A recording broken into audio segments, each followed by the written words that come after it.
You're listening to the Kirkintilloch Herald, a Q&A review recording service podcast, brought to you by our team of volunteers currently recording from their homes across Scotland. Whether you're listening via the BWBF online players, the telephone app, or our brand new Alexa skill, please phone us on 0141 772 3976 to feedback on what you want us to provide and improve upon. Please also join your family and friends in being our audio ambassadors and share our Facebook, Twitter and Instagram all at Q&A Review. That's at symbol CUEANDREVIEW.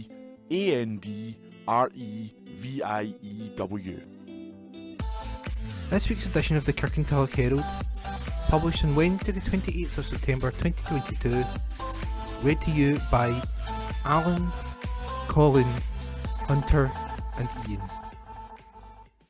Elderly residents forced to wait up to 2 hours. Report by Johnny McInnes, read by Ian. Problems have arisen yet again in Kirkintilloch over lengthy queues for those called to the town hall for another round of vaccinations, with some not prepared to wait and returning home. The Herald has received several emails which alerted us to the problem, which we also reported back in November 2021. The issue appears related to the scheduling, which meant that extensive queues built up, meaning many elderly residents were forced to wait up to 2 hours for their booster jab.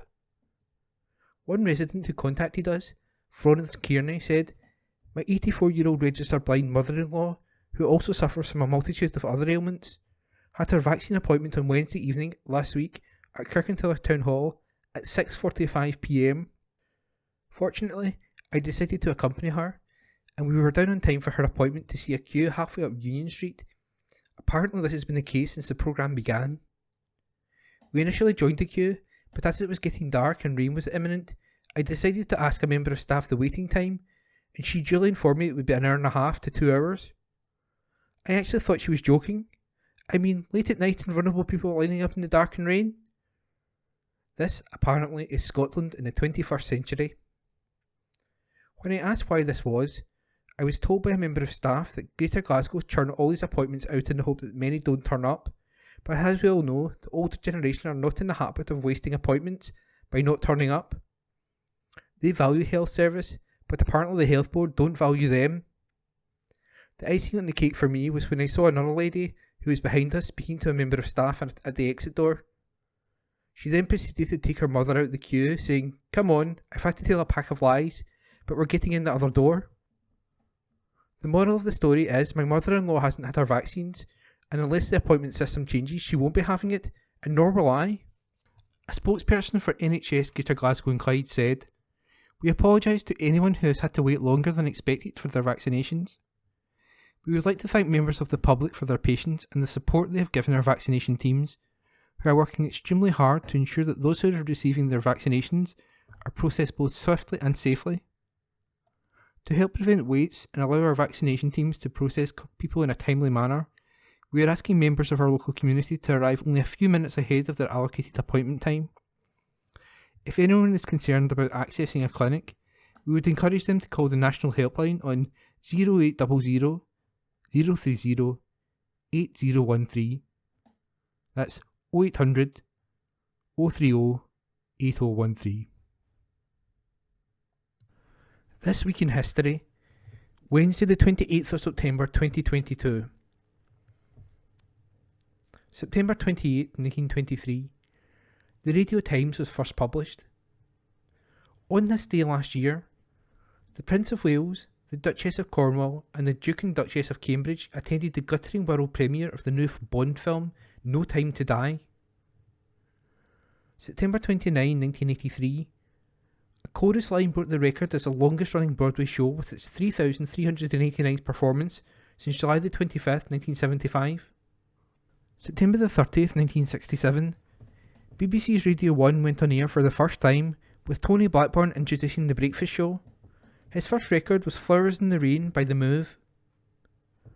On this day last year, children with epilepsy were able to get an easier diagnosis thanks to the development of a new helmet-style brain scanner. October the 1st, 1969, Concorde 001 broke the sound barrier for the first time during a test flight in France.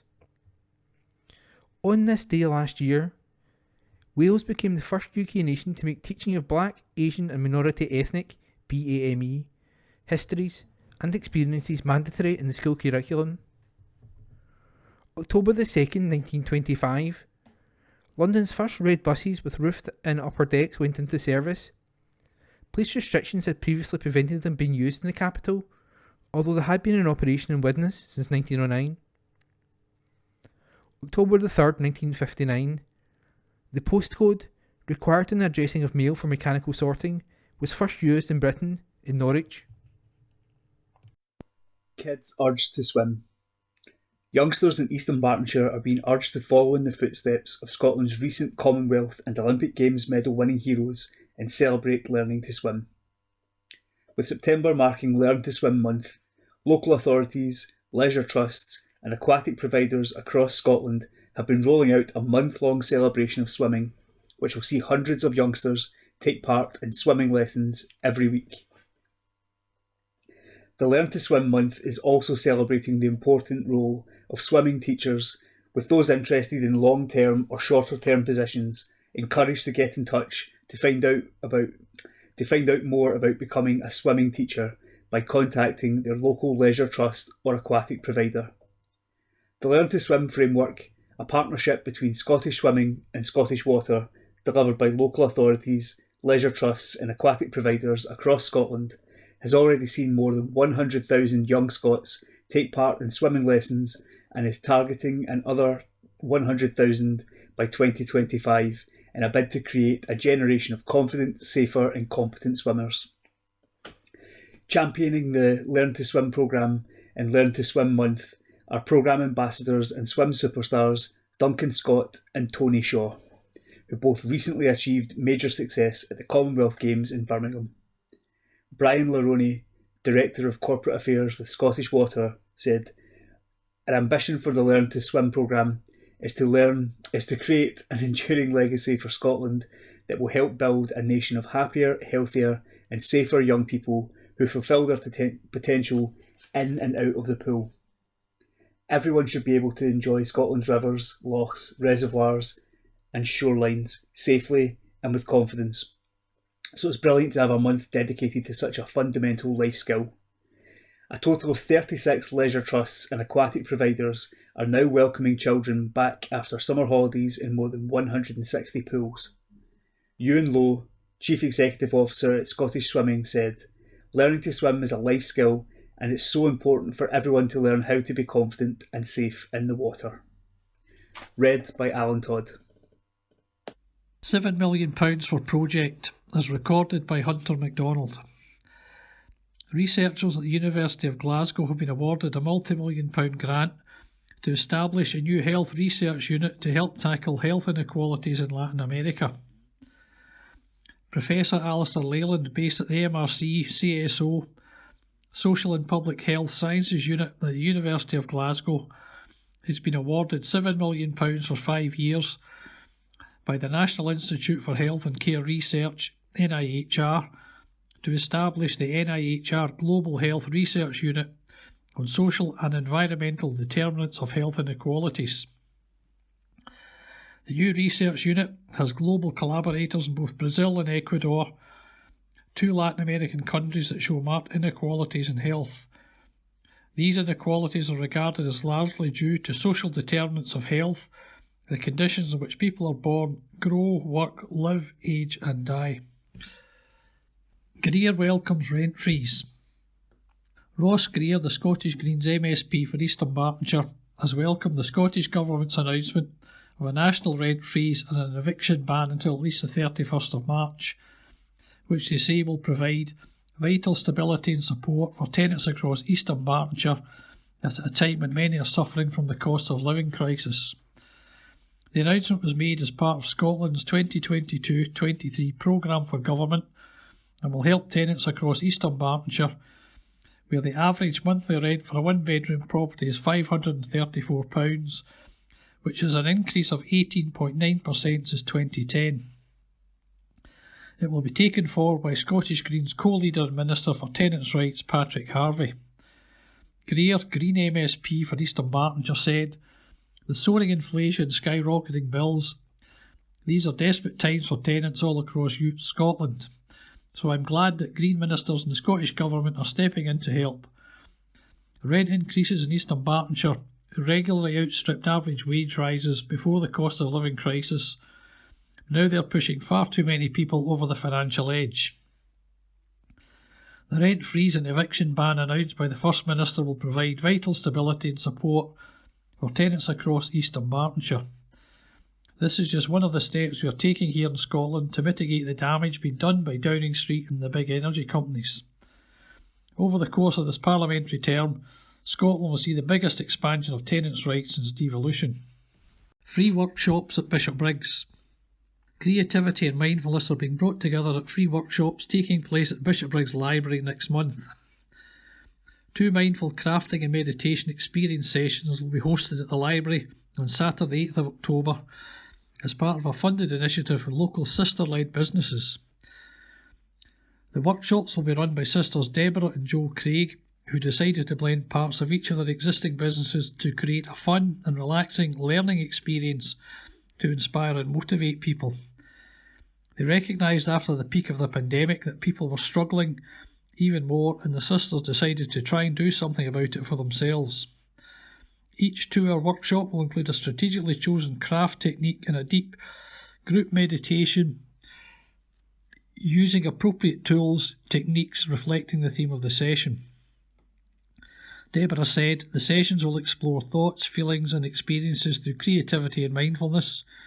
Being able to acknowledge and express how you're feeling is key to processing emotions that can lead to bigger problems. This programme supports all learning styles, talking and expressing thoughts and feelings, expression of self through creativity and relaxation, with guided meditation to release emotions to help stay in the present. The 2-hour sessions will take place at 10 a.m. and 2 p.m. on Saturday 8th of October. Places are limited to 10 each session. Book via www.eventbrite.co.uk and you can follow the link to Bishopbriggs Library tickets. Scrabble President retires. The outgoing president of the Kirkintilloch Scrabble Club has been honoured by members at a recent presentation event. Catherine Rundle was presented with a certificate and a bouquet of flowers. Cathy founded the club in 2015 after finding few outlets for sedate leisure activities. The club recently received funding from the National Lottery which will contribute towards room hire and new equipment. The club is held in the Kirkintilloch Miners Welfare and Social Club on a Wednesday afternoon. There is no joining fee and a £1 a week contributes to tea and biscuits. New President Linda Harper welcomes all new members. Get ready for LEZ. Key actions to ready the city for the enforcement of Glasgow's low emission zone, LEZ, were outlined today at the Net Zero and Climate Progress Monitoring Committee. Ahead of general enforcement, which starts on 1st June 2023, a multidisciplinary working group has been set up to oversee planning for the operational phase of the city centre LEZ, complementing national activity led by Transport Scotland. The committee also heard that procurement for camera and back office solutions is already underway, whilst installation of enforcement infrastructure is advanced and expected to be complete by the end of the year. Official signage for Scottish LEZs has been established at national level and confirmed with all LEZ cities. Suitable signage locations have been determined, with signs to be installed on Glasgow streets as well as in the M8 motorway by December. Access to vehicle databases for LEZ compliance checks and enforcement is being undertaken at national level and is expected to be in place by the end of the year, allowing for an extended testing period before enforcement. Operating 24 hours a day, all year round, and enforced by way of penalty charge, Glasgow's LEZ will cover an area of the city centre bounded by the M8 motorway to the north and west, the River Clyde to the south, and Saltmarket High Street to the east. As vehicles are the main source of the harmful air pollutant nitrogen dioxide, Glasgow's LEZ is an essential measure to protect public health by tackling the current illegal levels of air pollution in our city centre. Its design also supports the city's wider climate change ambitions by encouraging a shift away from private car use towards more sustainable forms of transport. From 1st June 2023, Glasgow's LEZ will affect all vehicles driving into the city centre to maximise the health and environmental benefits it can deliver. It builds on the first bus-only phase introduced in 2018, which has since seen a much greater proportion of cleaner, low and zero-emission buses travelling through our city centre. Some vehicle types are automatically exempt from LEZs in Scotland, such as emergency vehicles and vehicles for disabled people. Blue badge holders are also exempt. New service is helping the NHS. Upwards of 11,000 bed days have been freed up in NHS Greater Glasgow and Clyde hospitals so far this year, thanks to an innovative service which helps keep patients out of hospital. The Outpatient Parenteral Antibiotic Therapy, OPAT, service supports the elderly discharge for patients with complex infections who would otherwise require a long hospital stay, and provides an alternative to hospital admission for patients with other conditionings requiring a shorter stay, such as cellulitis or complicated urinary tract infection. Discharge with either intravenous or complex oral antimicrobial therapy is supported from all hospitals within NHS GGC by the main OPAT service, which is based at the Queen Elizabeth University Hospital in Glasgow. A cellulitis admission avoidance service is also provided for patients via the Queen Elizabeth University Hospital. The OPAT service is currently expanding with the aim of supporting earlier discharge and more locally delivered admission avoidance services via ambulatory care centres throughout NHS GGC. The service is contributing to between 350 to 400 avoided inpatient days for upwards of 70 patients per week. Dr Andrew Seaton is a consultant in infectious diseases and leads the OPAT service across NHS Greater Glasgow and Clyde. He said, "In simple terms, OPAT helps keep people with a range of infections out of the hospital who are usually admitted or stay in because they need intravenous therapy. Keeping people out of hospital benefits patients and their families as they can remain at home without any of the anxiety and risks involved with being in a hospital, and it benefits the health service overall as it allows for the most appropriate use of our inpatient facilities." Dr Scott Davidson, Deputy Medical Director for Acute Services at NHS GGC, added, "The COVID-19 pandemic and current pressures on acute hospital services have highlighted the need to provide an alternative to treatment in hospital settings wherever possible. OPAT is a great example of how collaborative working and thinking between teams allows patients to be managed safely on an outpatient pathway rather than having to be admitted. It also creates significant inroads in helping reduce capacity on acute services." School magazine scoops 2 wins at awards. In a little over 12 months, a group of pupils from Bishopbriggs Academy have gone from students with a dream to the award-winning Bishop Bulletin magazine team. Originally, the Bishop Bulletin, as the magazine is fondly known, was a pastime during home learning. However, when the 2021-22 school year began, a group of determined young people were eager to keep the bulletin alive. After the 2021 summer holidays, the original group met up to discuss their visions.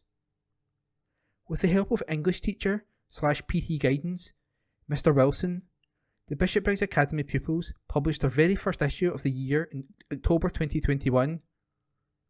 This was jam-packed with interesting content.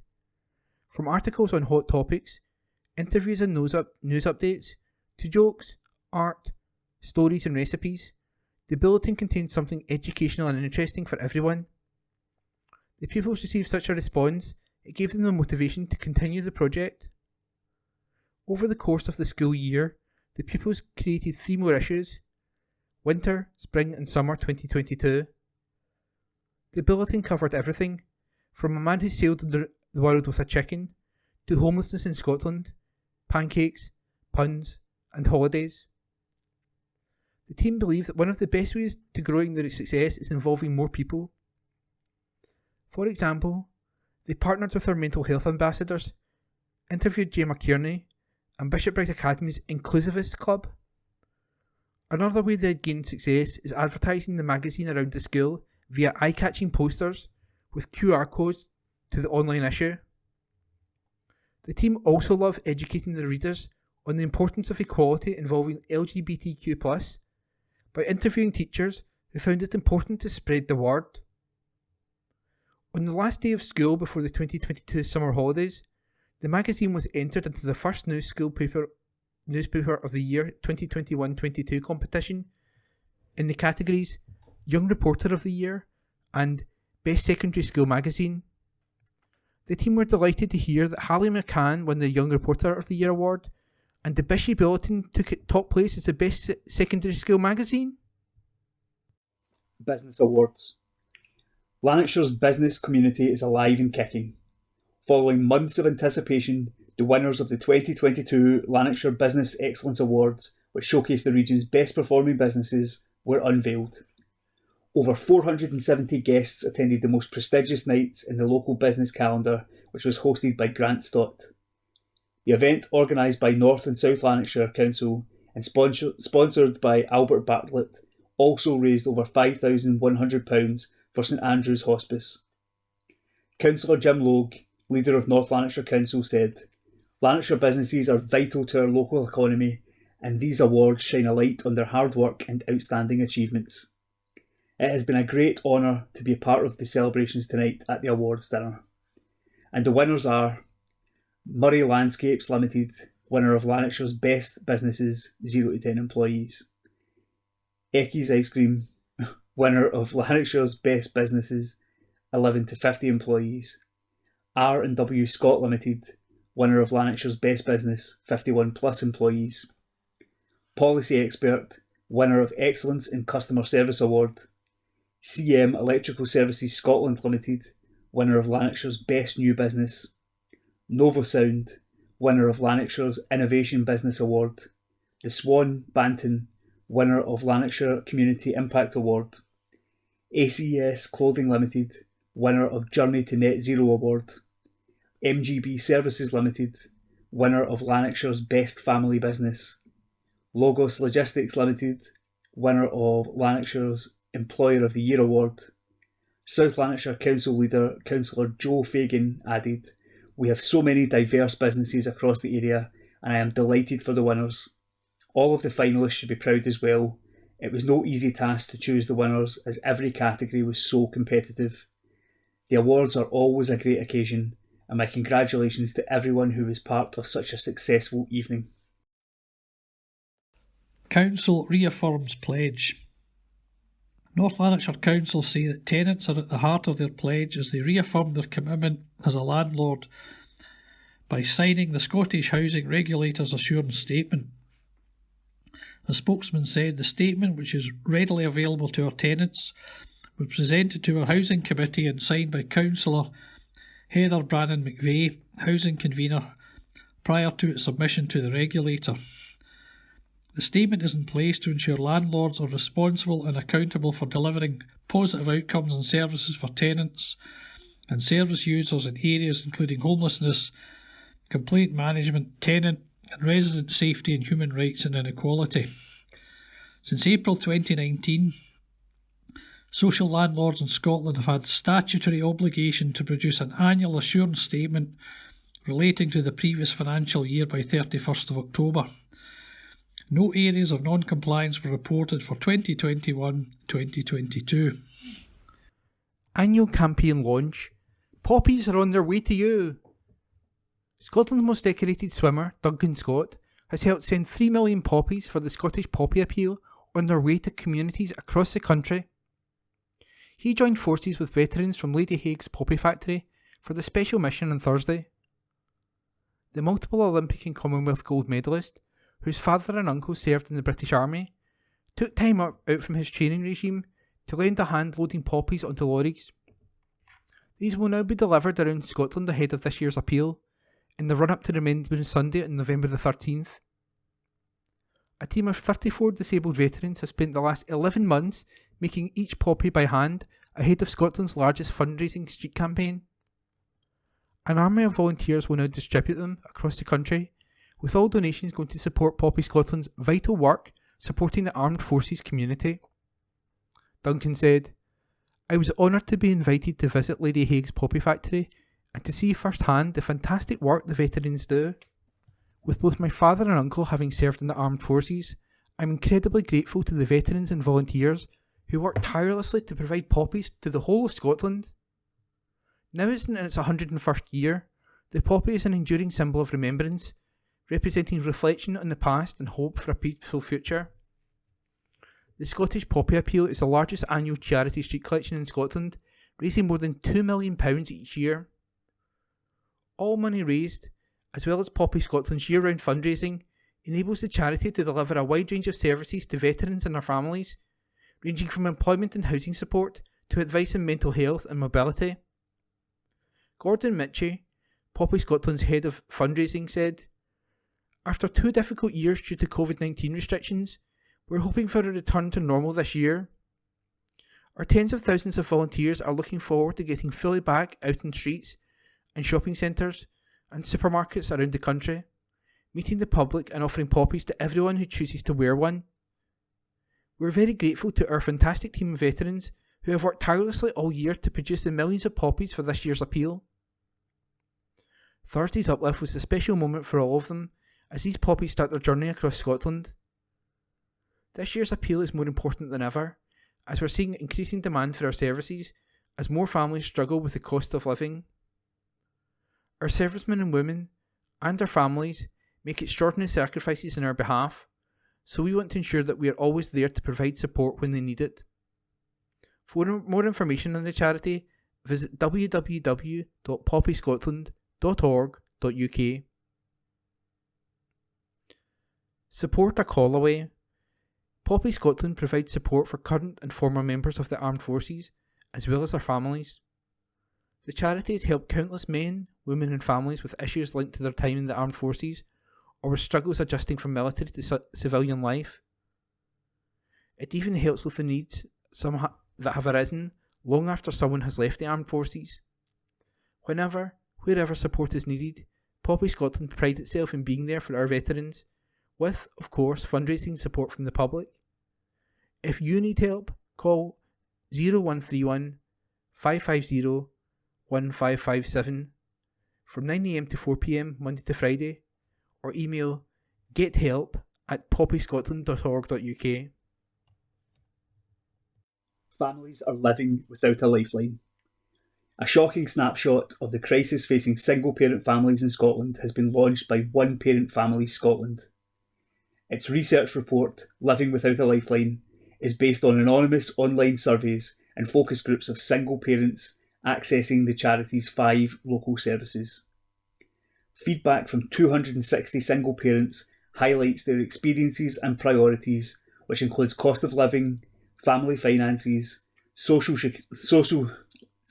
security, childcare, employment, access to education, mental health and well-being, and the ongoing impact of COVID-19. Almost all, 97.9%, the participants said they felt the impact of rising costs. 3 in 5 said they were finding it either extremely difficult to afford or could no longer afford electricity, while 58.1% said the same about gas, and 43.7% said the same about food. And the charity is now calling on the Scottish Government to act fast to help parents in desperate need. Satwat Rehman, the charity's CEO, said, "Living without a lifeline is exactly what so many single parents who took part in our research and who reach out to our services every day say they are doing, which is why we chose this as the title for our report. Women who are single parents have been particularly hard hit by the economic storm that has engulfed us, and with women's poverty being inextricably linked to child poverty, we are living amidst a rising tide of family hardship. Single parents described the day-to-day struggle to afford food and fuel and the need to make sacrifices to ensure that children's basic needs were met. In some cases, mothers go without food and struggle to pay essential bills. Isolation, anxiety, depression and suicidal thoughts were described. The parents responding have also forcefully described the policy areas which must be prioritised by government to tackle poverty and support family well-being, and the priority areas where we at OPFS need to focus our energies. Over the coming year, these priorities will be our priorities. Established in 1944, One Parent Families Scotland, OPFS, is the leading charity working with single-parent families in Scotland. It provides expert advice, practical support, and campaigns with parents to make their voices heard. Planning required. Longer-term joint planning is needed to address child poverty in Scotland, which has increased since targets were set in 2017. The Scottish Government's policies and spending remain more focused on helping children out of poverty rather than preventing it. Over a quarter of children in Scotland, 260,000, were living in poverty before the COVID-19 pandemic, and the current cost of living crisis makes the situation worse. Stephen Boyle, Auditor General for Scotland, said, "Poverty affects every aspect of a child's well-being and life chances. The Scottish Government needs to work with its partners to quickly set out the detail of how the second child poverty plan will be delivered, monitored and evaluated. It is essential ministers also act now to set out options for reaching the long-term targets in 2030. Pilot scheme for victims of domestic abuse. Report by Julie Curry. An innovative pilot scheme which aims to transform the service offered to victims of domestic abuse by the Crown Office and Procurator Fiscal Service, COPFS, has been launched. The pilot, for cases heard at Dundee, Hamilton and Paisley Sheriff Courts, will include new methods of direct engagement between those prosecutors and victims. It will enhance the existing service provided by dedicated Victim Information and Advice (VIA) staff at COPFS to enable victims to speak directly to a prosecutor early in the justice process. The new service builds on the recent experience of the Specialist Domestic Abuse Prosecution Team in Glasgow and academic research by experienced prosecutor Dr. Emma Forbes. The Lord Advocate Dorothy Bain said, "We recognise that the justice process can be overwhelming for victims of crime. Prosecutors do not underestimate the strain that navigating the complexities of the system can add to the experience of being a victim of crime." The pilot looks at what we offer to address the concerns of many victims, to ensure we are meeting their needs by offering earlier, more direct and proactive communications with the prosecutor. We are determined to increase the confidence of victims in the criminal justice system. The pilot has the backing of Assist, the victim advocacy support agency working in Dundee, Hamilton and Paisley. Fiona McMillan, Assist Operations Manager, said, "The journey to justice can be complex and confusing for victims in domestic abuse cases. Victims have told us that contact from a Procurator Fiscal Depute can help them to feel listened to and included. Assist welcomes the strategy for enhanced engagement with victims during the pilot. The work is part of the wider Summary Case Management (SCM) pilot, launched this month, which is to reduce the number of unnecessary hearings at summary level, which contributed to over 400,000 witnesses citations last year. It will achieve this by facilitating early disclosure of evidence and early judicial case management, which will free up time for enhanced services for victims and witnesses." And that report was by Julie Curry. Opinion. Let's talk. This week's Kirkintilloch Herald Letters page, date Wednesday, the 28th of September 2022. Consistently lame and repetitive excuses? Sir, it is the fault of the pandemic. It is the fault of Brexit. It is the fault of the wicked UK government. These are just three of the usual excuses trotted out by the First Minister when she is under renewed attack for her own domestic policy failures, as she was at First Minister's questions last week, with particular reference to the shocking A&E waiting time figures.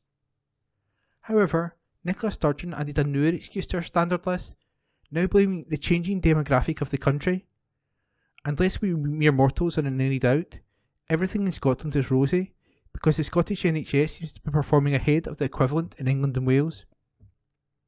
How this must provide such comfort to potential patients from all over Scotland waiting in A&E departments hour after hour to be seen. The First Minister and her array of incompetent health ministers have been in power for over 15 years. Her consistently lame and repetitive excuses will not wash anymore. The public know exactly where the blame lies for our failing NHS and, if she was honest, So does the First Minister. Yours, etc., Richard Allison. Address supplied. Stand by for more glue, sir. GMB General Secretary Gary Smith has said that the big winners from renewables have been the wealthy and big corporate interests. He has urged the Labour Party to abandon bourgeois environmentalism, get real about energy supply and back fracking. I completely agree.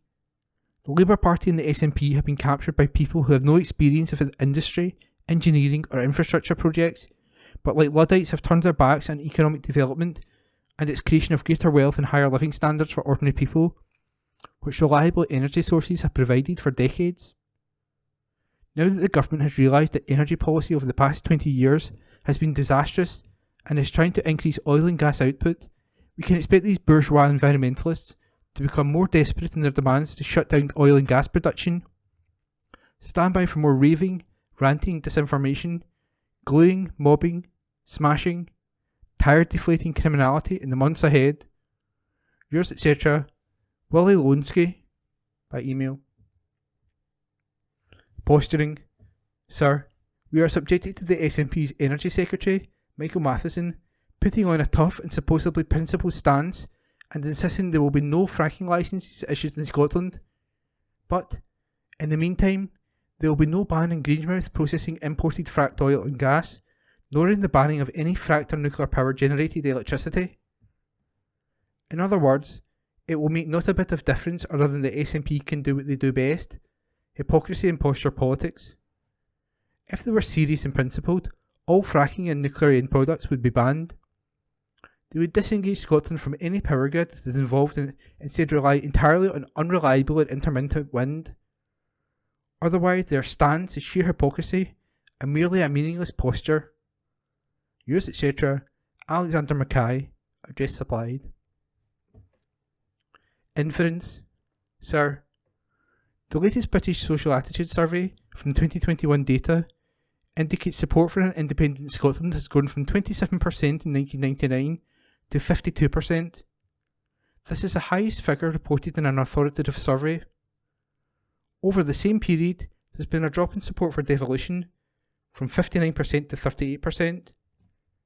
While different polls posing different questions typically exhibit more pronounced highs and lows, there is no doubt the underlying trend of public opinion in Scotland is an increasing desire for self-determination.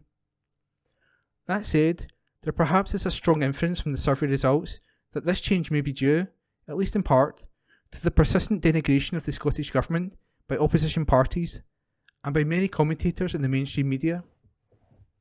While the public can see for themselves there are many areas in which the Scottish Government can do better, most can also see that south of the border, life in general is not better, as it is in fact worse for many of the poorest and least privileged. UK government is failing, and it is now clear that Brexit is not the solution, and that only independence can deliver the futures to which most in our country aspire. Yours, etc., Stan Grudinsky, by email. National Strategy launch for beavers. A national strategy has been published setting out a route map for beavers in Scotland over the coming decades. The development of Scotland's Beaver Strategy 2022 to 2045 has involved more than 50 stakeholder organisations, representing one of the most ambitious approaches to conserving a species ever carried out in Britain. The strategy will steer wider efforts to identify and actively expand the population to new catchments, alongside appropriate management and mitigation, following the Scottish Government's change in policy to encourage wider beaver restoration. It sets out plans to empower and support communities to maximise the environmental and wider benefits of beavers, while minimising negative impacts. The strategy highlights the need for ongoing research and monitoring of the beaver population and its effects to inform and improve management as the population expands, using existing and new techniques and technologies. Biodiversity Minister Lorna Slater said, "Just 25 years ago, most people would not have imagined that beavers would soon return as a member of our Scottish fauna. Now that they're returning, we have a responsibility to look after them and value them, to learn and live alongside these remarkable animals. This strategy, and our work together to deliver it, is an important step towards this goal. I have no doubt of the positive impact that delivering it will have on the natural environment across the country as beavers re-engineer and restore rivers and create wetlands. Recognising the concerns and requests made by stakeholders during the development of this strategy, the Scottish Government will support the expansion of beavers across the country, while ensuring land managers are supported to live alongside beavers. The strategy was developed by the International Union for Conservation of Nature's Conservation Planning Specialist Group. A cross-stakeholder organising team, including representatives from Nature Scot, National Farmers Union of Scotland, Scottish Wildlife Trust, Scottish Land and Estates, and the Royal Zoological Society of Scotland, helped to steer the process. A new Scottish Beaver Advisory Group, made up of key organisations, will now work together to help take the strategy forward. Jamie Copsey, facilitator of Scotland's Beaver Strategy, said, "It is great to be part of such a national effort, bringing together diverse needs and interests to agree on a common way forward for such an emotive species as the Eurasian beaver. Scotland is modelling the way for collaborative biodiversity restoration efforts globally."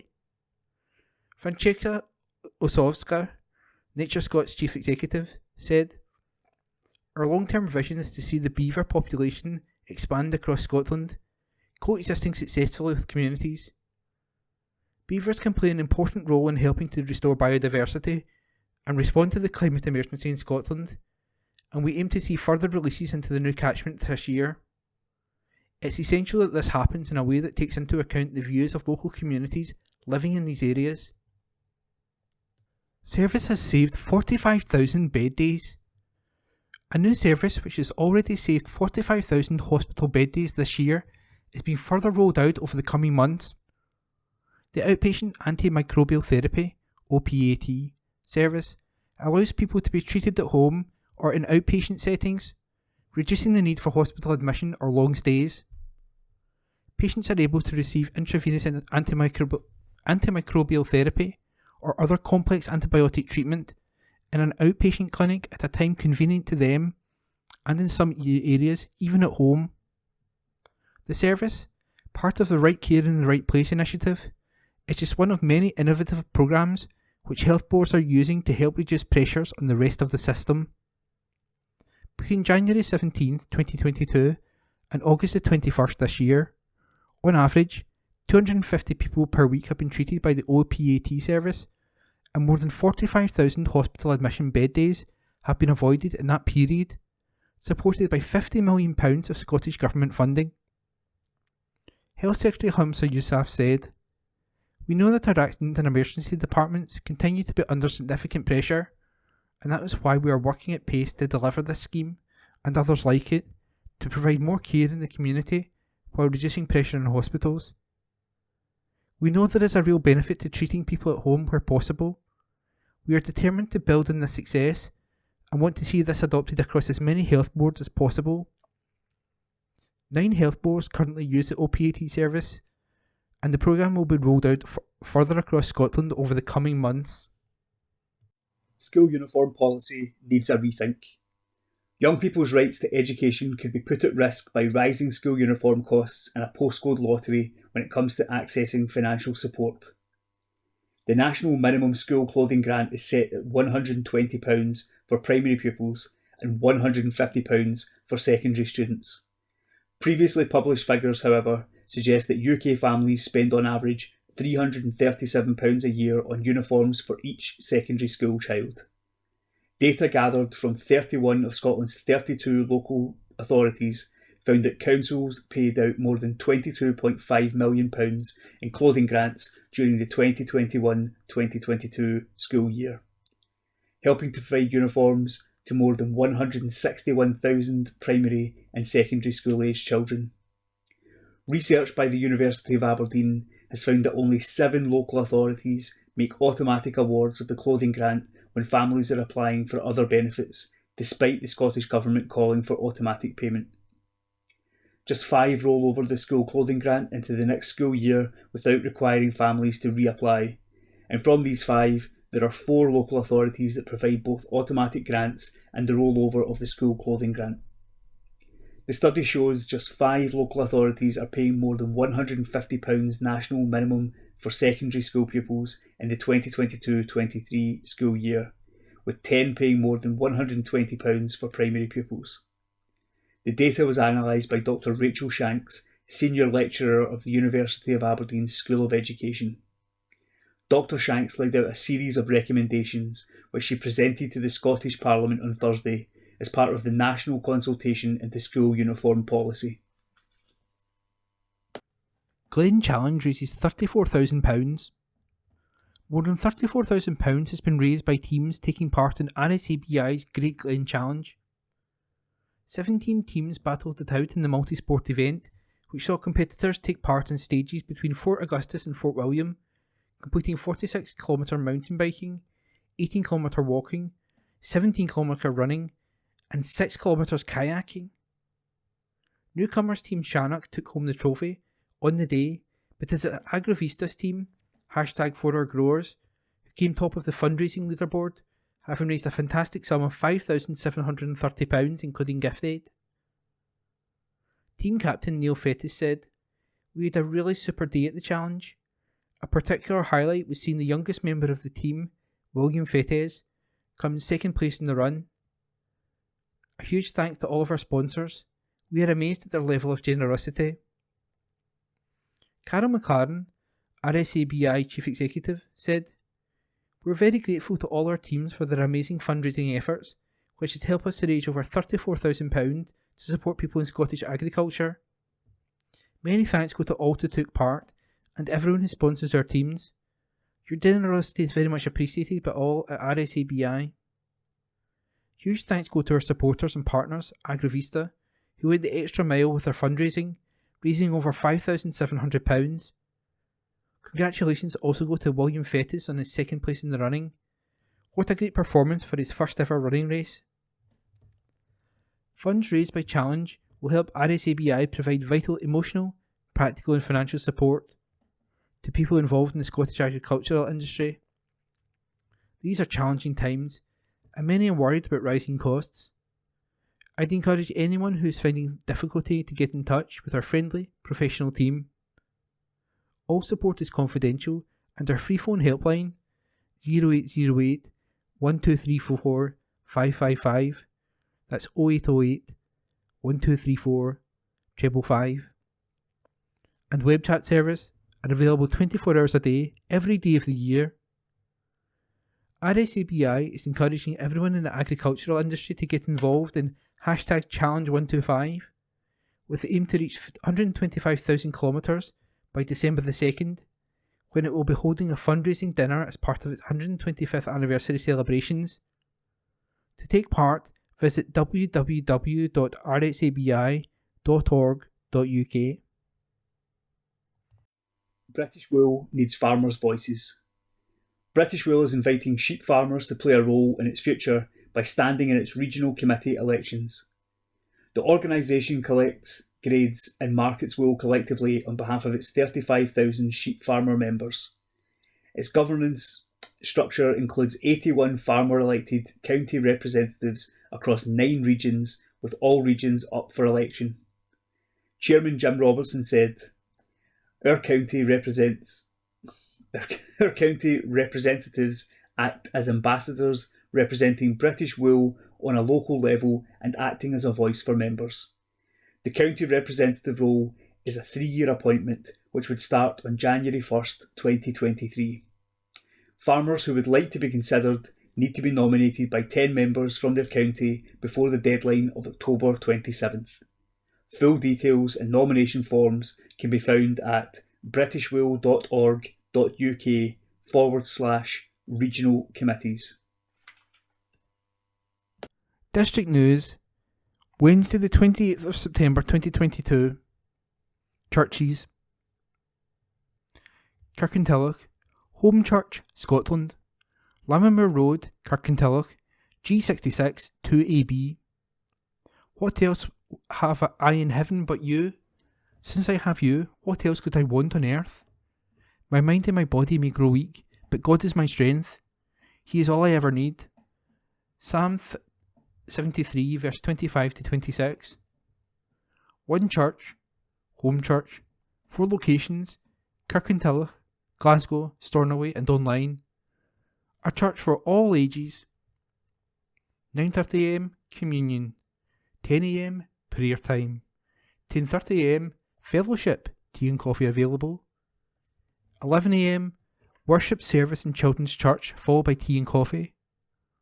The Sunday evening service is in Renfield Centre, Bath Street, Glasgow at 7pm.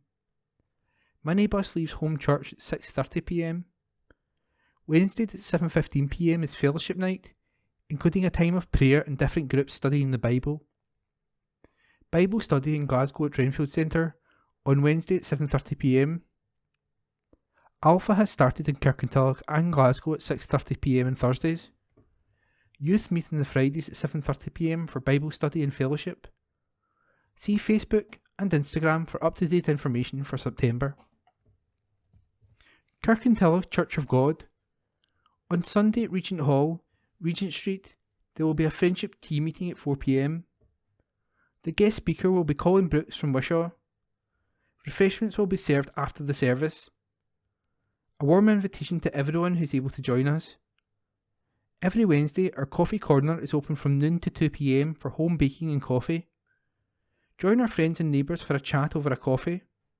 For up-to-date and further information on our services, visit our website on www.regenthall.org. The Bible says, Christ Jesus came into the world to save sinners.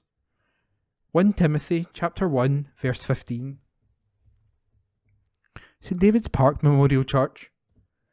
At St David's Memorial Park Church, our morning service on October the 2nd will be at our usual time of 10:30am and will be led by our Church of Scotland reader, John Nicholson.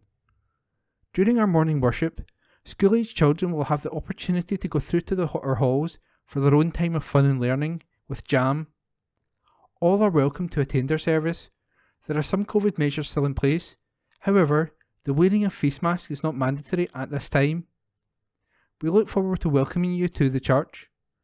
Our Tuesday lunchtime service will be held each Tuesday from noon in our small hall. The next service will be Tuesday, October the 4th. All are welcome to attend this afternoon service. Our guild group will be meeting on the same evening from 7:30pm till 9:30pm. The topic will be Quarriers Home, and the guest speaker is Anna Magnuson. We would like to extend a warm invitation. Lenzie Union Parish Church. Harvest Thanksgiving service will take place on Sunday, October the 2nd at 11am, led by Reverend Dan Carmichael. There is tea and coffee in the new hall after the service. Young people are also welcome to Lighthouse and Bible class. A live stream of the service is available on YouTube via our website. The Meeting Place coffee shop is open on Wednesdays 10am until noon in the new hall. Meet your friends and enjoy a chat over a cup of tea or coffee. Everyone, from the very young to the young at heart, is welcome to attend, and we also have a good selection of greetings cards and second-hand books for sale. The coffee pot is open on Fridays 10am to noon, and in the new hall for teas, coffee and chat. The Craft Cafe in Dean House will meet on Tuesday, October the 4th, from 2pm to 4pm, then fortnightly. Bring your own craft. Springfield Cambridge Church. Morning worship on Sunday, October the 2nd, which will celebrate the Sacrament of Holy Communion, will be led by Reverend Ian Taylor, Reverend Edson Duque de Castro, and Mrs. Julie Harty at 11am in the sanctuary. The Sunday school meets in room 2. There is also a creche facility where we will be happy to look after your child, birth to 3 years, in room 2. Morning worship is also being live streamed on the Springfield to Cambridge Church YouTube channel. A link to this can be found on Springfield Cambridge Church website, www.springfieldcambridge.org.uk, and Facebook page, where up-to-date information about events and church organisations can also be found. Tea and coffee are available after the service in the Cameron Hall. Come along and enjoy the fellowship. There will be a vestry hour on Wednesday, September the 28th, from 10am to 11am, for anyone who wishes to speak with the minister. There will be a short weekly service of worship in the Springfield Chapel on Wednesday, September the 28th, from 11:10am to 11:30am, with refreshments afterwards in the Hall of Fellowship. The September copy of our magazine can be found online on our website and Facebook page.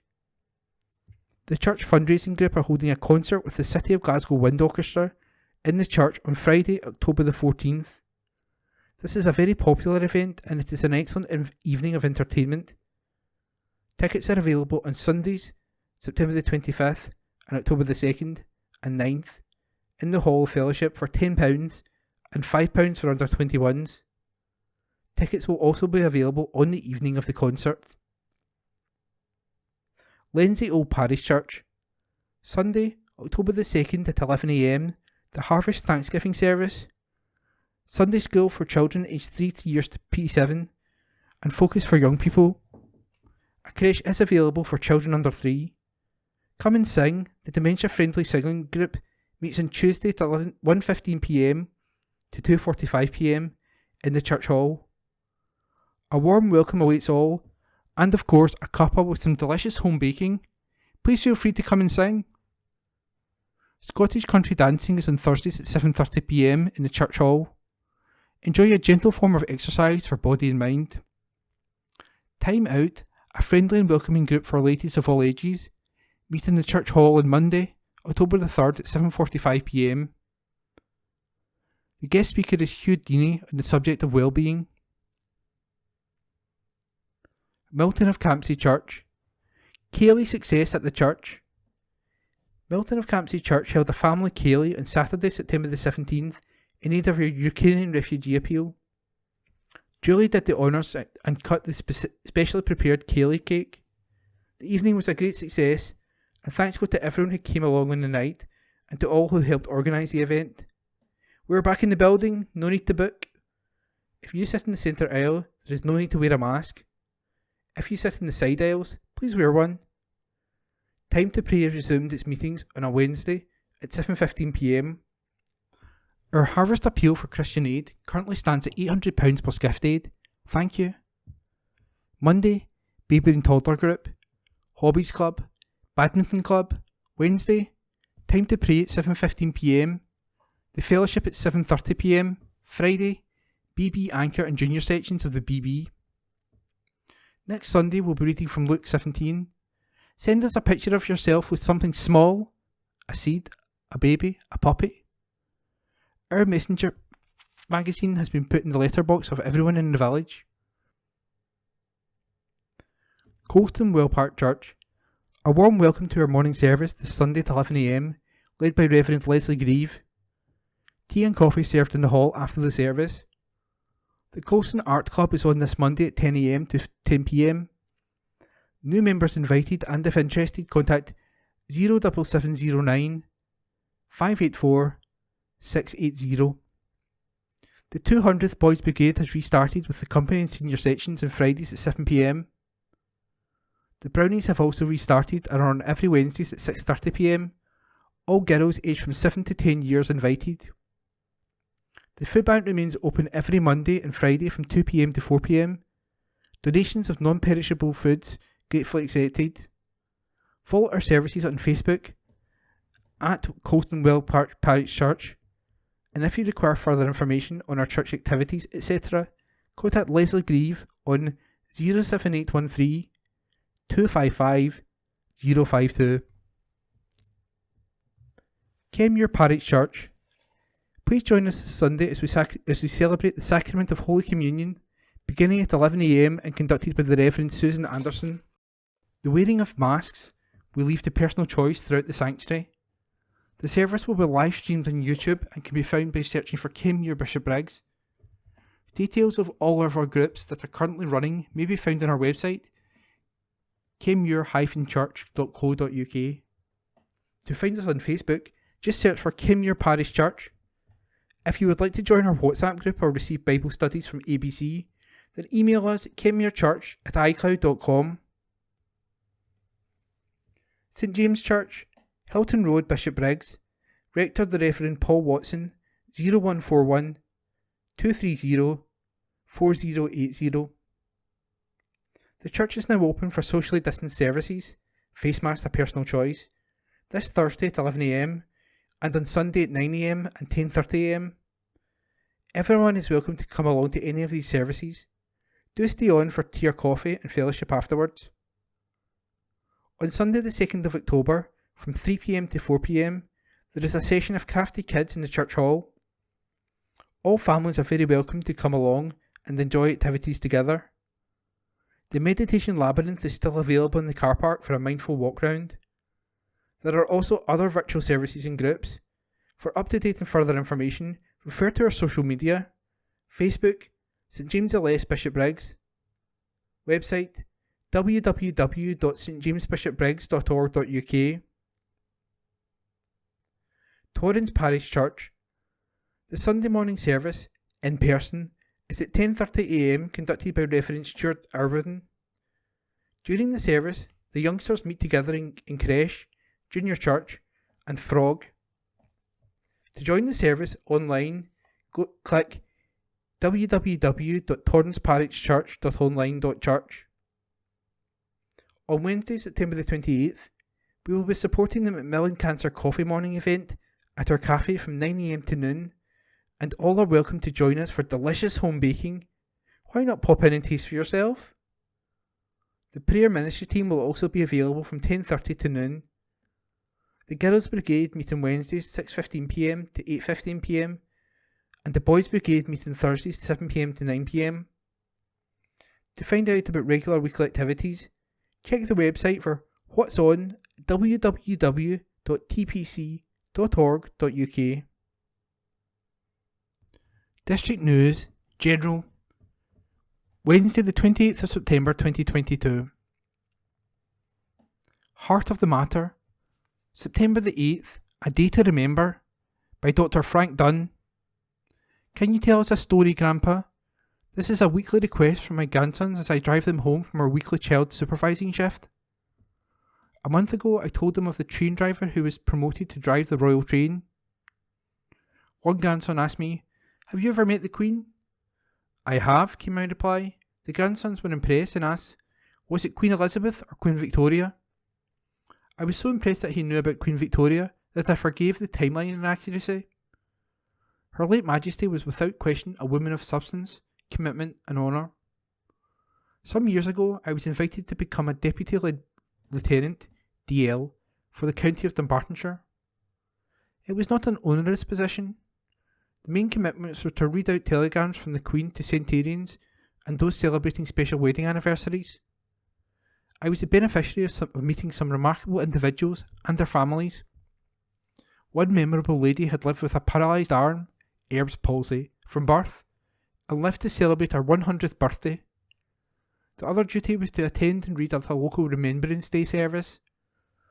A favourite reading was the 8 Beatitudes, and I had to remind myself not to say, "Blessed are the pacemakers," instead of blessed are the peacemakers. Retirement as a DL is mandatory at 75, which means I am no longer in active service. We now have a new DL in Lenzie, Mark Billingdon, who owns an excellent deli/restaurant. A close elderly friend died on the same day as the Queen. Irene Markson was 94 and was a most distinguished classical pianist who married one of Stobhill's most renowned physicians, Dr. Jack Markson. Jack himself was a highly talented violinist.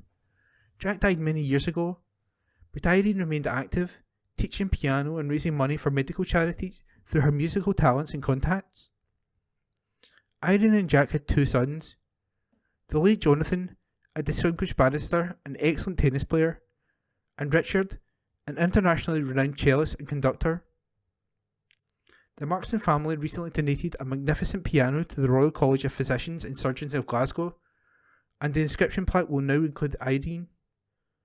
I have 2 reasons to remember September the 8th. Price cap confusion. Almost 2 in 5 households, 38%, wrongly believe that the government's energy price guarantee means their bills cannot go above £2,500, according to new research from uswitch.com, the comparison and switching service. The measures announced by Prime Minister Liz Truss will support people with their energy bills and avoid the scenario of Ofgem's price caps soaring to a planned £3,549. Now, 1 in 5, 20%, say they feel confident about paying energy bills and don't think they will need to adjust their budgeting. However, the announcement has caused confusion, with 2 in 5 households, 38%, not understanding that the £2,500 figure is an illustration of the average household's yearly bill and not a fixed upper limit. Taking into account the previously announced £400 energy bill support, households could still pay on average £237 more for energy over 3 coldest months than they did last year. Ben Galizzi, energy expert at uswitch.com, said, "The government's measures will support a lot of households through the winter, but there is still a lot of confusion about what has been announced. It is important to remember that the price guarantee of £2,500 is only an average bill, so you will pay more if you use more energy. It's possible the announcement has created a false sense of security for some, especially for larger households, who may pay significantly more this winter. It's really important that households track their energy and cut their usage where possible, as well as keep an eye on how all household spending." More centenarians. The estimated number of people aged 100 or older has passed the 1,000 mark in Scotland for the first time, according to new figures from the National Records of Scotland. The latest figures show that as at June 2021, there were 1,040 people who had reached their century, an increase of 16% in the year to mid-2021. Esther Russedge, Head of Population and Migration Statistics, said, "The number of people in the oldest age groups has been steadily increasing. This latest increase reflects the baby boom that happened in the years after World War I. The majority of people aged 100 or older are female. 4 times more females than males reached the milestone, 820 females compared to 220 males, reflecting the longer life expectancy of females." Stuart is Hall of Fame bound by Brian Newell. This is Colin Hendry. Partick Thistle has announced it will induct Stuart Bannigan into its Hall of Fame later this year. The midfielder from Bishopbriggs has made almost 350 appearances over the last 12 years, becoming a modern-day legend of the club. Bannigan signed for the Partick Thistle Youth Development Team in May 2009, playing in the under-17 side. He made his first team debut in July 2010 against Clyde in the Challenge Cup, and his league debut against Stirling Albion 2 months later. Barring a loan spell at Ayr United as a teenager, Bannigan has been a one-club man and remains a key member of the Firhill side to this day. Previous inductees to the Hall of Fame include legends such as Jackie Husband and John Lambie, with the man nicknamed Banzo joining them on November the 5th ahead of his testimonial year. A Partick Thistle spokesman said Stuart's been at the heart of successful Thistle's teams throughout 2 title-winning campaigns and played in iconic moments during the club's 5-season stint in the Premiership. When fit and available for selection, he has consistently been the first name on the team sheet for no fewer than 4 different Partick Thistle managers. Tickets for the Hall of Fame ceremony went on sale last week, priced at £45 for non-season ticket holders and just £35 for season ticket holders. To book, call 0141 579 1971 and select option 3. The Stuart Bannigan Testimonial Committee has set up new Twitter and Facebook accounts to keep supporters up to date on next year's activities. A spokesman said, "We are delighted to announce that the testimonial year will commence on January 1st. Planning is well underway for 12 months of full events, including a comedy night, race night, testimonial dinner and, the highlight of the year, a testimonial match. To keep up to date, follow us on Twitter at SB8Testimonial or visit Facebook www.facebook.com/SB8Testimonial. That article was by Brian Newell. Alan Glens grab big win over Perthshire by Brian Newell. Alan Glens ran out comfortable 41-7 winners over Perthshire at the Beer Yards on Saturday. Alan Glens, wearing their new strips featuring new main sponsor CCG Construction and with a large vocal home support backing them, settled early into this contest, scoring 7 tries on a great day for rugby. In the first half, Glens crossed the line 4 times with tries from Haddock, Lowe McConnell and McEwen, with Thompson converting once, leaving the half-time score 22-7.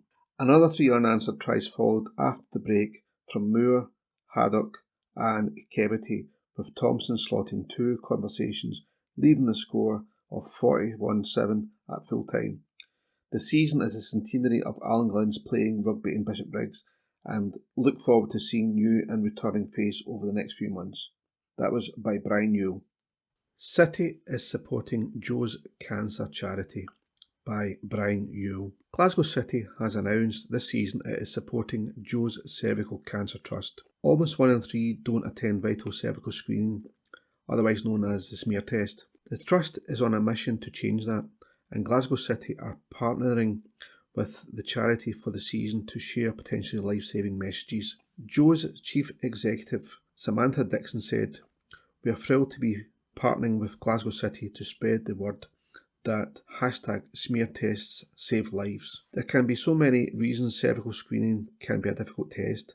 This includes not knowing what the test is for, embarrassment, anxiety or work commitments. One of our aims at Joe's is to make sure that everyone has the information and support they need to get tested, and we're so pleased that Glasgow City are joining us on that mission this season." The testing rate for Glasgow and Clyde is the lowest in Scotland at 61.4%, compared to Shetland at the top of the table with 78.5%. One of the biggest barriers for non-attendance of screenings often tends to be work. 1 in 5 have had to use their annual leave to attend a cervical screening appointment. 62% say that an increase in discussion about women's health in the workplace would make them feel more comfortable taking time off to look after their health. 15% have delayed a cervical screening because they felt unable to take time off work. Joe's want to change this.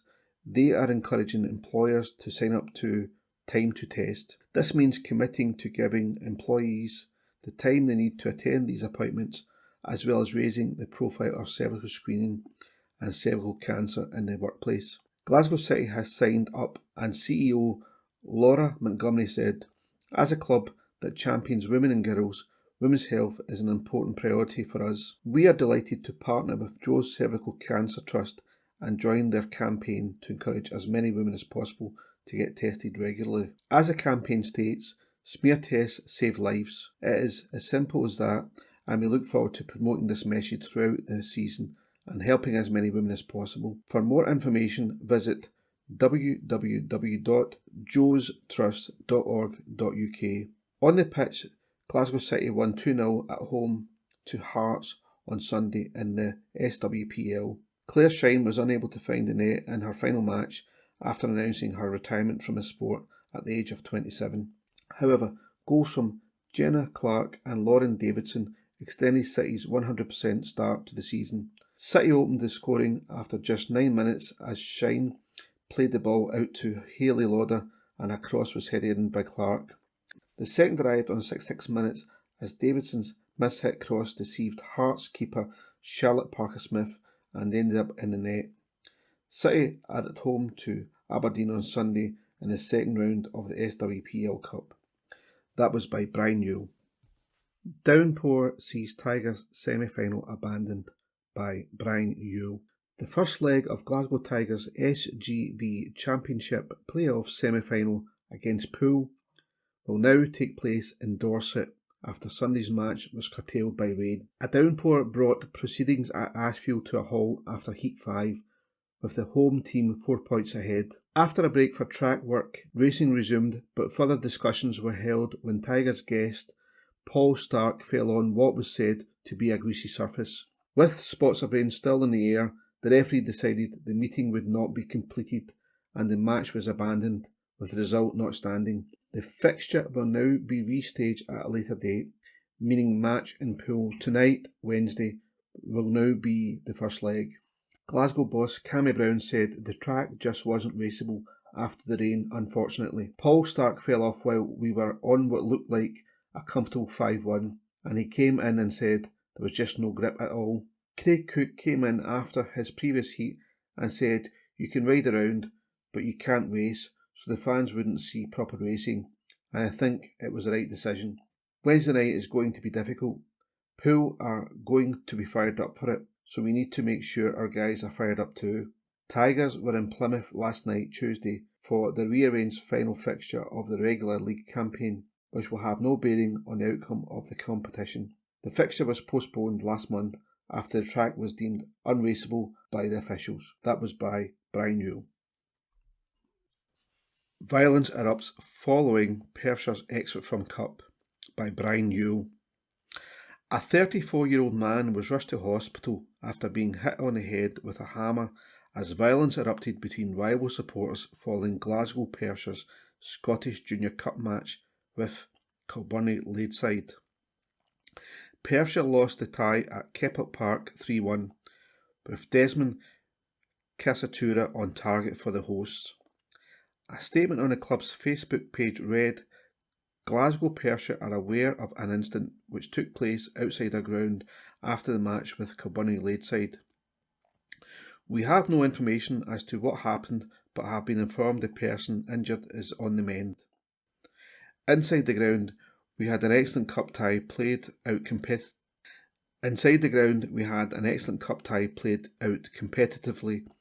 where Kilbirnie Ladeside ran out 2-1 winners. All at Glasgow Perthshire wish the injured person a speedy recovery." Kirkintilloch Rob Roy are through to the third round after a 3-0 win at home to Dundee North End in manager Stuart Maxwell's 450th game in charge. Goals by Woodhouse and Beaver gave Rob Roy a 2-0 lead at half-time before substitute Gordon added a third in the second half against the Angus side, who ended the game with 10 men. Rob Roy's reward is a home tie against Arthurlie in the next round. Rossvale also exited the competition as they hosted the current holders Auchinleck Talbot, going down 4-2. Prior to the match, Rossvale announced the signing of former Petershill duo Jack Crumlish and Ben Bradshaw. Their old club had made it through to the third round the previous weekend after beating Irvine Meadow on penalties, and Petershill have now been drawn at home to Carnoustie Panmure. West Park United and Rossvale both exited the Strathclyde Demolition Cup.